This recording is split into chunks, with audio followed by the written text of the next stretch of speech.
Operation തൂഫാനുമായി ബന്ധപ്പെട്ട് Cherthala Janamaithri police സ്റ്റേഷന്റെ ആഭിമുഖ്യത്തിൽ ലോക ലഹരിവിരുദ്ധ ദിനത്തോടനുബന്ധിച്ച് നടത്തുന്ന എക്സിബിഷൻ ശ്രദ്ധേയമാവും.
ചേർത്തല ജനമൈത്രി പോലീസ് സ്റ്റേഷനിൽ ഓപ്പറേഷൻ തൂഫാനുമായി ബന്ധപ്പെട്ട് ലോക ലഹരിവിരുദ്ധ ദിനത്തോടനുബന്ധിച്ച് നടത്തുന്ന എക്സിബിഷൻ കൗതുകമാവുന്നു.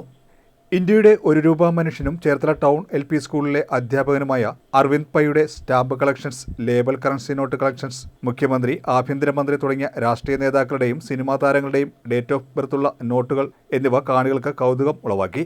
ഓപ്പറേഷൻ തൂഫാനോട് അനുബന്ധിച്ച് നടത്തിയ പോസ്റ്റർ മേക്കിംഗ് മത്സരത്തിലെ കുട്ടികൾ വരച്ച ചിത്രങ്ങളും എക്സിബിഷന് മാറ്റുകൂട്ടി. ചേർത്തല പോലീസ് സ്റ്റേഷൻ പരിധിയിലെ വിവിധ സ്കൂളുകളിലെ കുട്ടികളും അധ്യാപകരും ജനപ്രതിനിധികളും പ്രദർശനം കാണാൻ സ്റ്റേഷനിൽ എത്തിച്ചേർന്നു. ചേർത്തല ഗേൾസ് സ്കൂളിലെ SPC വിദ്യാർത്ഥികളുടെ ഫ്ലാഷ് മോബും ചേർത്തല സ്റ്റേഷൻ പരിധിയിലെ വിവിധ ഇടങ്ങളിൽ അരങ്ങേറുന്നുണ്ട്. അരവിന്ദ് പൈയുടെ എക്സിബിഷൻ ചേർത്തല നഗരസഭാ അധ്യക്ഷൻ സോബിൻ ഉദ്ഘാടനം ചെയ്തു. ലഹരിവിരുദ്ധ ബോധവൽക്കരണ ക്ലാസിന് ധനേഷ് നേതൃത്വം നൽകി. SI Reethu, Janamaithri officer Joseph KK, writer Bibin, Ajay, Sudheesh, Sreeraj, Satheesh, Janamaithri സമിതി അംഗം തോമസ് എന്നിവർ പങ്കെടുത്തു. ജനമൈത്രി പോലീസിൻ്റെയും പൈസാറിൻ്റെയും എല്ലാം നേതൃത്വത്തിൽ നടത്തിയിട്ടുള്ള ഈ എക്സിബിഷൻ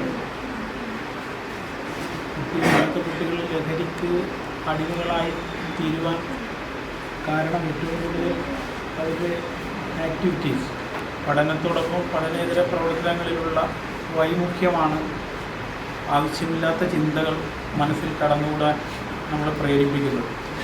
വെറുതെ അലസമായിരിക്കുക, പഠനം കഴിഞ്ഞിട്ടുള്ള മറ്റുള്ള കൂട്ടുകെട്ടുകൾ, ഇതെല്ലാം മാറാൻ നേരത്തെ പഴയ തലമുറ, ഞാനൊക്കെ പഠിച്ചിരുന്ന കാലഘട്ടത്തിൽ ഉണ്ടായിരുന്ന ഹോബികളാണ് ഇപ്പോൾ ഇവിടെ സാറ് അവതരിപ്പിച്ചിട്ടുണ്ട്. ഇപ്പോൾ തീപ്പെട്ടി കൂടിൻ്റെ പടം ശേഖരിക്കുക, സ്റ്റാമ്പ് കളക്ഷൻ, അങ്ങനെയുള്ള നിരവധിയായിട്ടുള്ള ഹോബികളെന്ന് വിദ്യാർത്ഥികൾക്കിടയിൽ ഉണ്ടായിരുന്നു. നമ്മൾ കിട്ടുന്ന വിവരങ്ങൾ, ഇപ്പോൾ യോദ്ധാവുണ്ട്, ഇപ്പോൾ ഈ തൂഫാൻ വാരിയറുണ്ട്, അപ്പോൾ ഇതുപോലെ നമ്മൾക്ക് കിട്ടുന്ന വിവരങ്ങൾ സ്കൂളിൻ്റെ പരിസരങ്ങളിലോ മറ്റും ലഹരിയുടെ ഉപയോഗം, അതിൻ്റെ വിപണനം, അതിൻ്റെ വ്യാപനം നിങ്ങളുടെ ശ്രദ്ധയിൽപ്പെടുകയാണെങ്കിൽ നിങ്ങൾ ഉടനെ തന്നെ നിങ്ങളുടെ അധ്യാപകരെ അറിയിക്കുക, പോലീസിനെ അറിയിക്കുക. എല്ലാ സപ്പോർട്ടുകളും എല്ലാ മേഖലയിൽ നിന്നുള്ള എല്ലാ ഗവൺമെൻറ് ഉദ്യോഗസ്ഥരും എല്ലാ പൊതുജനങ്ങളിൽ നിന്നും ഉണ്ടാകുന്നുണ്ട്. ഈ ലഹരി എന്ന വിപത്തിൽ നിന്ന് ഇതിനെല്ലാവരെയും കരകയറ്റാനും നിങ്ങളോടൊപ്പം നിന്ന് പ്രവർത്തിക്കുകയാണ്. അപ്പോൾ അതിനുവേണ്ടി ഒരു എന്തും പഠിക്കുമ്പോൾ എന്തും നമ്മൾ മനസ്സിലാക്കുമ്പോൾ കുറച്ചുകൂടി രസകരമായ രീതിയിൽ ചെയ്താൽ വളരെ നല്ലതായിരിക്കും. അപ്പോൾ അതുകൊണ്ട് തന്നെ ഇന്ന് നമ്മുടെ സാറ് വളരെ വിപുലമായ കളക്ഷൻ, വ്യത്യസ്ത തരത്തിലുള്ള സ്റ്റാമ്പുകൾ, ഈ ലോകത്തിലെ ഏറ്റവും നീളം കൂടിയ സ്റ്റാമ്പ്, ഞാനിപ്പോഴാണ് ഇങ്ങനെ ഒരു ഇത് കാണുന്നത്, അതൊക്കെ കാണാൻ നിങ്ങൾക്ക് അവസരമുണ്ട്. വിവിധ കോയിനുകൾ, എല്ലാം നോക്കി മനസ്സിലാക്കുക, ഇത് ആസ്വദിക്കുക. ആസ്വദിക്കുന്നതിലൂടെ തന്നെ അറിവും നിങ്ങൾ നേടാം.